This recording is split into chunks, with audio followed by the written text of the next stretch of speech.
Assalamualaikum warahmatullahi wabarakatuh.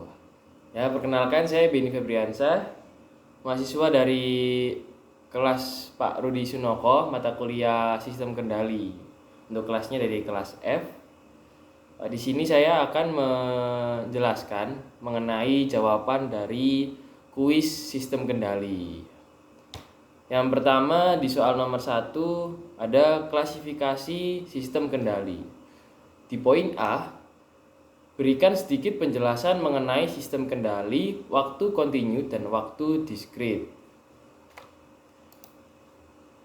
Untuk jawabannya sendiri, sistem kendali waktu kontinu. Dari sistem ini, semua sinyal yang digunakan adalah dalam waktu yang terus-menerus. Variabel kontinu pada umumnya analog, yang berarti dapat diambil suatu nilai dalam range tertentu. Contohnya sendiri yaitu temperatur. Kemudian sistem kendali waktu diskrit. Dalam sistem ini terdapat satu atau lebih sinyal waktu diskrit. Variabel diskrit sendiri merupakan sesuatu yang memiliki satu nilai pada range tertentu. Jenis variabel diskrit ini yang paling umum adalah biner, yang berarti memiliki dua kemungkinan yaitu on atau off dan lain-lain. Contohnya yaitu saklar. Kemudian pada poin B, jelaskan mengenai sistem kendali SISO dan MIMO.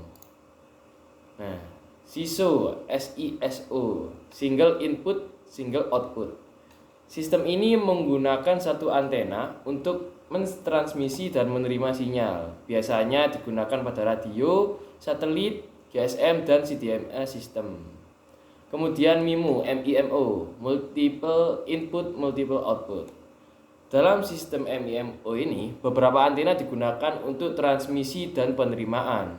Sistem MIMO mencapai kecepatan data yang jauh lebih tinggi karena teknik yang digunakan untuk mengirimkan data secara bersamaan di beberapa antena. Teknik ini disebut multiplexing spasial. Kemudian pada poin C, jelaskan juga mengenai sistem kendali loop terbuka dan loop tertutup. Di sistem kendali loop terbuka, dalam suatu sistem kontrol terbuka, keluaran tidak dapat dibandingkan dengan masukan acuan. Jadi, untuk setiap masukan acuan berhubungan dengan operasi tertentu. Sebagai akibat, ketetapan dari sistem tergantung kalibrasi. Dengan adanya gangguan, sistem kontrol terbuka tidak dapat melaksanakan tugas yang sesuai diharapkan. Sistem kontrol terbuka dapat digunakan hanya jika hubungan antara masukan dan keluaran diketahui dan tidak terdapat gangguan internal maupun eksternal. Contohnya yaitu mesin cuci, eskalator, dan lain-lain. Kemudian di sistem kendali loop tertutup adalah sistem kontrol yang sinyal keluarannya mempunyai pengaruh langsung pada aksi pengontrolan. Sistem kontrol loop tertutup juga merupakan sistem kontrol berumpan balik. Sinyal kesalahan penggerak yang merupakan selisih antara sinyal masukan dan sinyal umpan balik yang dapat berupa sinyal keluaran atau suatu fungsi sinyal keluaran atau turunannya. Diumpankan ke controller lalu memperkecil kesalahan dan membuat agar keluaran sistem mendekati harga yang diinginkan. Dengan kata lain, istilah loop tertutup berarti menggunakan aksi umpan balik untuk memperkecil kesalahan sistem. Selanjutnya pada nomor 2, jenis umpan balik.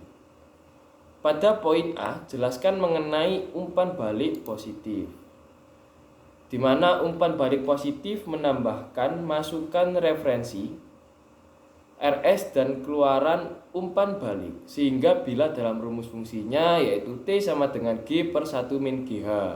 T-nya sendiri yaitu fungsi transfer atau gain keseluruhan dari sistem kendali.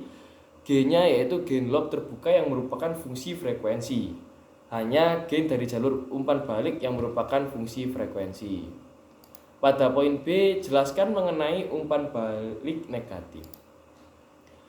Umpan balik negatif mengurangi kesalahan antara masukan referensi RS dan keluaran sistem dengan rumus T sama dengan G per 1 plus GH, di mana keterangannya sama dengan umpan balik positif namun perbedaannya berada pada per 1 plus GH. Pada poin C, jelaskan juga mengenai pengaruh umpan balik pada noise. Nah, pengaruh umpan balik pada noise akan dipaparkan oleh gambar yang akan saya tampilkan di bawah ini. Kemudian di nomor 3, sistem kendali model matematik. Pada poin A, jelaskan mengenai model persamaan diferensial.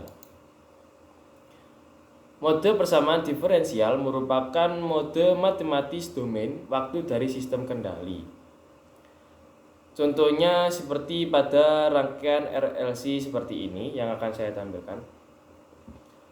Nah, berdasarkan gambar tersebut didapat VI sama dengan RI plus L DI per DT plus VO. Kemudian diturunkan sehingga RC dVO per DT plus LC D kuadrat VO per DT kuadrat plus VO. VI 1 per LC sama dengan D kuadrat VO per DT kuadrat plus R per L dVO per DT plus VO 1 per LC. Ya, jadi yang saya maksud VO dari tadi yaitu maksudnya V0 ya teman-teman. Ya, kemudian pada poin B, jelaskan mengenai model fungsi transfer. Model fungsi transfer adalah model matematika S-domain dari sistem kendali. Fungsi transfer dari sistem linear time invariant atau yang disingkat LTI didefinisikan sebagai perbandingan transformasi Laplace keluaran dan transformasi Laplace masukan dengan mengasumsikan semua kondisi awal adalah 0. Berdasarkan hasil rumus diferensial, VI 1 per LC sama dengan D kuadrat V0 per DT kuadrat per plus R per L dV0 per DT plus V0 1 per LC. Nah, kemudian dengan menerapkan transformasi Laplace pada kedua sisi didapatkan VI S per V0S nya. Nah, itu dengan rumus 1 per LC per S kuadrat plus R per L plus 1 per LC. Kemudian di soal terakhir kita disuruh menjelaskan mengenai permodelan sistem mekanik translasi. Sistem mekanik translasi bergerak sepanjang garis lurus. Sistem ini terutama terdiri dari 3 elemen dasar, yaitu massa, pegas, dan dashpot atau perdam. Jika suatu gaya diterapkan pada sistem mekanik translasi, maka gaya tersebut ditentang oleh gaya yang berlawanan karena massa, elastis, dan gesekan sistem. Karena gaya yang diterapkan dan gaya yang berlawanan berada dalam arah yang berlawanan, jumlah aljabar gaya yang bekerja pada sistem adalah 0. Oke, berikut tadi penjelasan yang bisa saya jabarkan mengenai jawaban saya mengenai kuis 1 pada mata kuliah ini. Kurang lebihnya saya mohon maaf. Semoga jawaban saya sudah mendekati kata benar. Saya pamit. Assalamualaikum warahmatullahi wabarakatuh.